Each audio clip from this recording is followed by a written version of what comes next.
rokok rasane sing pokok. Nah, gitu tentang rokok di Indonesia. Sedangkan ini adalah rokok kretek.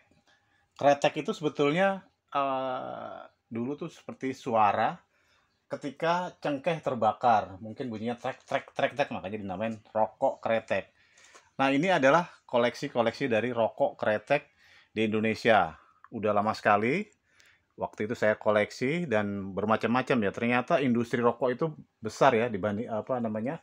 Tidak hanya industri-industri yang berskala internasional seperti merek-merek gudang garam, Jarum dan lain-lain. Nah, ini adalah merek-merek kecil, istilahnya rokok-rokok kampung nih, rokok-rokok yang dulu hanya dijual di beberapa tempat. Ini ada rokok Gunung, ini ada rokok NB yang mungkin dia seperti plesetan Jisamsu ya karena warnanya hijau ya. Terus ada rokok Safe dan ini ada bermacam-macam rokok yang ada di Indonesia.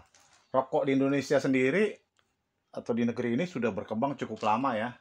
Yang tercatat pada tahun 1906 mungkin pertama kali rokok diproduksi ya, mungkin secara komersial ya, oleh Haji Jamari dari Kudus. Tapi sebetulnya rokok sendiri sudah lama ada sebelum tahun 1900-an. Kalau kita ingat ceritanya tentang cerita-cerita masa lalu tentang Loro Mendut ya, itu kan ada hubungannya dengan rokok kretek ya, ketika rokoknya dihisap oleh Loro Mendut dan menjadi dilelang untuk dengan harga yang mahal. Nah, tapi jadi memang sebelum 1906 rokok udah ada sudah lama, tapi mungkin dikembangkan. Nah, rokok sendiri kretek itu dulunya ceritanya adalah ketika orang sakit ya dadanya ya mungkin masuk angin atau apa, kemudian dikasih minyak cengkeh dan ternyata sembuh. Nah, kemudian dimodifikasi dicampur dengan tembakau, akhirnya rokok dijual. Dulu kayaknya kayak herbal ya rokok, selain ada kenikmatan tapi seperti herbal buat obat tenggorokan, obat penyembuhan. Nah, kemudian dikembangkan, dulu belum ada pakai papir ya seperti ini. Jadi dulu ini bukan papir, jadi dulu pakai namanya rokok kelobot. Jadi dari daun jagung. Dulu kalau kita dulu zaman saya kecil ya pakai rokok jagung tuh gatel sekali ya, tapi ya agak panas, tapi kemudian dikembangkan dalam bentuk papir seperti ini nih. Nah, apa namanya, rokok-rokok di Indonesia itu berkembang bermacam-macam kemudian di daerah-daerah nih, apa namanya, selain rokok-rokok yang cukup besar, tapi sebetulnya sebagian besar rokok itu tuh diproduksi di Jawa ya, meskipun akhirnya dijual khusus untuk Sumatera, untuk Kalimantan, tapi sebetulnya produksinya itu kebanyakan orang-orang Jawa ya, karena mungkin punya keahlian. Nah, kalau ini adalah rokok togok, jadi mereka pakai budaya-budaya lokal ya. Togok itu tokoh dalam perwayangan. Nah, itu tokoh dalam perwayangan, jadi dipakai untuk pasar-pasar lokal. Nah, sedangkan ini adalah plesetan dari ini rokok gamping. Kalau kita tahu ini sepertinya gudang garam ya gambarnya, tapi mereka nyontek ya. Terus juga dulu lucunya kalau kita naik kereta api malam ya, ini namanya rokok malam nih. Ini seperti Jisamsu mirip, cuma nomornya 92 nih. Nah, ini Jisamsu, bukan 234 tapi 92. Jadi kita beli di kereta api malam-malam tahun 70-an, 80-an kita laku mati. Nah, ini seperti kayak kita beli Jisamsu padahal kita beli yang merek lain gitu kan. Nah, ini ada rokok Gunung. Ini ulung ya, ulung. Bukit apa namanya? Hanya berapa biji mungkin biar secara ekonomis murah. Sedangkan kemudian berkembang rokok ya, mereka juga butuh iklan, apa namanya, dipromosikan. Dan ini adalah salah satu promosi iklan. Ini ada namanya Bentul Biru tuh tahun 80-an. Dia dulu sangat terkenal ya, Bentul. Iklannya banyak di majalah-majalah, di koran-koran. Nah, kalau ini modelnya dulu ditempel di warung-warung atau toko. Jadi kita tempel di warung, nah ini Bentul gitu kan. Terus juga mereka bikin iklan-iklan atau yang ada hubungannya dengan ini, pakai tempatnya nih. Tempat kaleng nih. Nah, ini tempat kaleng. Nah, ini juga tempat ini rokok kaleng. Nah, ini rokok Sukun. Ini juga terkenal di Jawa Tengah nih, kalau nggak salah di daerah Pati atau arah-arah menuju Kudus ya, apa namanya, Semarang, Pati, Kudus kalau nggak salah. Nah, kalau ini adalah apa namanya, diciptakan 100 tahun kesempurnaan. Jadi 100 tahun rokok sempurna, mereka bikin kotak yang special edition nih. Ini bahannya dari kaleng. Nah, ini juga dari seng. dari kaleng. Ini juga ada dari seng, gudang garam. Biasanya isinya sekitar kalau nggak salah 50 atau 30, jadi segini isinya 50 batang ya. 50 atau 30 batang ya, kurang begitu. Nah, ini ada rokok Solo Sriwidari. Nah, ini yang lucu nih, ini rokok Jolali Merem. Nah, ini rokok yang biasanya buat dukun-dukun tuh pakai penyan ya, rokok penyan. Jadi bawa penyan, jadi semalaman dukun bukan dukun, dalang ngisep rokok ini nih untuk pewayangan gitu kan. Nah, ini adalah buku tadi kita udah syuting ya, yang diproduksi oleh Mark Hanus. Mark Hanus dengan kata pengantar dari Pramudia Anantatur.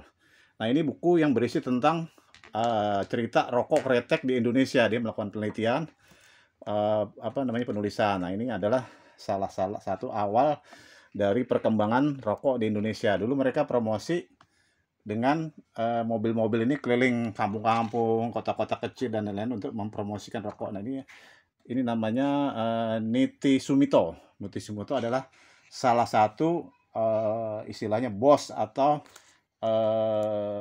pengusaha pembuat rokok 3 bal. 3 bal tuh bol tuh bola ya, 3 bola ya. 3 bola tuh dulu sangat terkenal, dia di Kudus. Ini tuh Miharjo. Nah, ini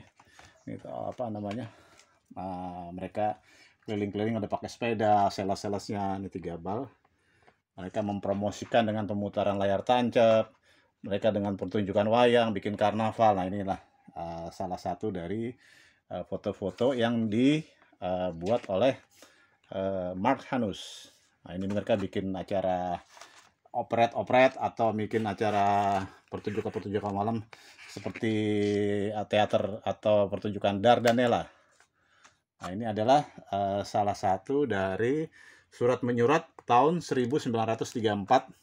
Mereka bisa dapatkan dokumennya, dulu dokumen pengiriman, dokumen penerimaan barang, dokumen penjualan, dan lain-lain. Jadi buku ini berisi bermacam-macam tentang rokok.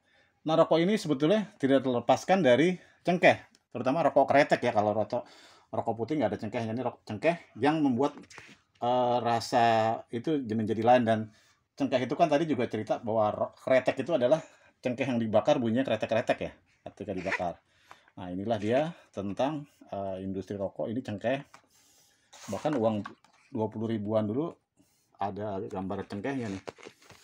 Ini cerita-cerita tentang rokok, tentang tembakau. Ini sangat lengkap ya oleh Mark Hanus. Ini buku juga limited edition. Nah, ini industri rokok. Nah, ini saus itu yang membuat rokok bisa lebih enak kan. Saus itu bermacam-macam ya, rasanya. Ada mungkin rasa manis, rasa yang sedikit-sedikit lain. Nah, ini buat ngeracik rokok biar rasanya lebih enak, antara campuran tembakau, cengkeh, dan sausnya. Nah, ini dari buku Mas Hanus. Cerita tentang ini dia rokok-rokok yang lebih modern, gudang garam, Jarum Super. Mereka juga selalu berpromosi ya. Iklan rokok itu iklan yang besar, terutama di industri komersial. Nah, ini sampai ke hal-hal yang tradisional. Nah, ini orang ngerokok ya di mana-mana di Indonesia, orang nggak lepas dari rokok. Dan memang Indonesia adalah pasar rokok terbesar tanpa perlu ekspor. Pasar dalam negerinya cukup besar ya. Pasar rokok mungkin udah puluhan juta orang merokok, dan setiap hari bayangin tuh dibakar untuk rokok. Ini dia tentang Noto Miharjo. Ini buku seri pertama daripada Mark Hanus. Nah, ini adalah iklan tembakau, Syak Tabak ya. Ini dari zaman Belanda nih, Rotterdam, Belanda. Ini adalah penjual tembakau zaman dulu. Jadi tembakau dulu juga bisa dilinting tanpa perlu harus cengkeh. Nah, ini adalah macam-macam dari rokok kretek, bermacam-macam mereknya, macam-macam merek seperti ini.